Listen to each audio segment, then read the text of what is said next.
자, 국민의힘 비례대표 명단을 좀 보면은 일단 희망하는 분과 또 시키고 싶은 분이 좀 있는 것 같아요. 일단 국민의힘에서는 이뇨한 전 혁신위원장한테 비례대표 나와라 이렇게 요구하고 있다고 하고, 김행 전 장관 후보자는 본인이 비례대표 하고 싶다 신청을 했다고 하죠. 김행 전 장관 후보 같은 경우는 주랭랑 논란도 있었는데 참 시선이 곱지 않더라고요. 이 가장 논란이 있는 바로 두 분입니다. 예. 과연 인요한 혁신위원장이 지난번에 처음에는 이거 뭐 영남 중진들 16명 전부 다 험지로 나가라 막 이런 말도 하고 있어서 낙동강 벨트 얘기하면서 새로운 바람을 막 일으키는 것처럼 보였는데 결국은 본인이 너무 이게 오버한 거 아니냐, 다시 이 말이 많았단 말이에요. 네. 그리고 드디어는 본인에게 공관위원장을 맡겨달라 이 얘기까지 하면서 자기 주제도 모른다 이런 비판도 많이 들었고, 그런데 본인이 원래 또 서대본 갑에 출마를 하려고 했던 분이거든요. 그래서 아마 자천타천일 거예요. 본인이 비례대표로 들어가고 싶어하고 하는데, 또 하나 이 김행 같은 분은 아까 방금 말씀하신 대로 뭐 주랭란 논란도 있었고, 우리가 원래 생각하고 있던 거와는 달리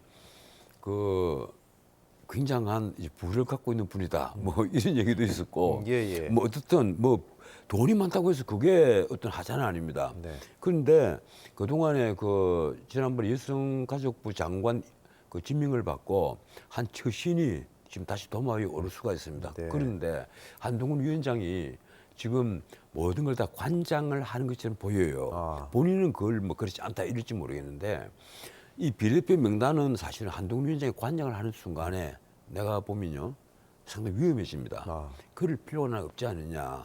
비례대표 같은 경우를 심사하는 것도 공관위가 지금 국민의힘 공관위가 그대로 옮겨와서 심사를 한다는 거거든요. 네. 그런데 명백히 법률적으로 다른 정당입니다. 대표의 입김에 들어갈 수밖에 없지 예. 않을까요? 아니 국민의힘 당사 안에서 네. 창당대회를 했기로 손이 법률적으로 명백히 다른 정당이란 말이에요. 국민의힘과 국민의힘은 그런데 이 공관위원까지 그대로 꾸어준다 이런 식으로 네. 언론에 나오거든요. 그러면 이건요 굉장히 코미디 같은 일입니다. 그래서 네. 제가 보기로는 한동훈 위원장이 이 국민의 미래당의 공천 과정은 적어도 외관적으로는 개입하지 않는 형식으로 취하는 것이 네. 옳지 않겠느냐.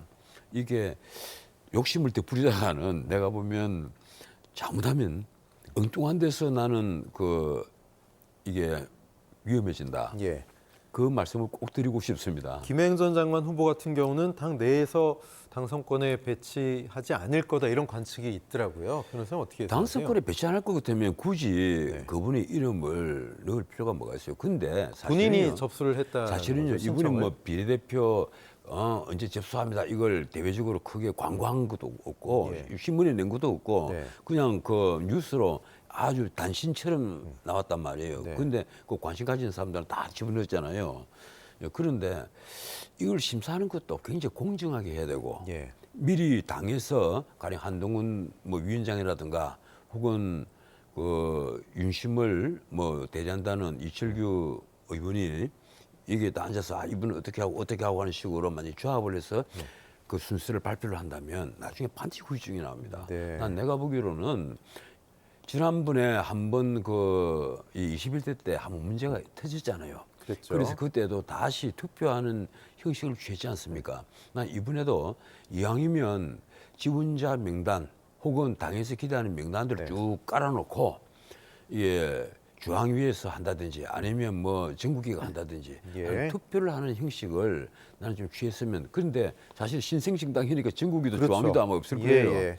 그러니까 시민 대표단이 만들어져서 거기서 투표하는 형식을 취한다든지 하는 좀 객관적인 어떤 이 선임 과정을 거쳤으면 나 좋지 않겠느냐 그런 생각을 합니다.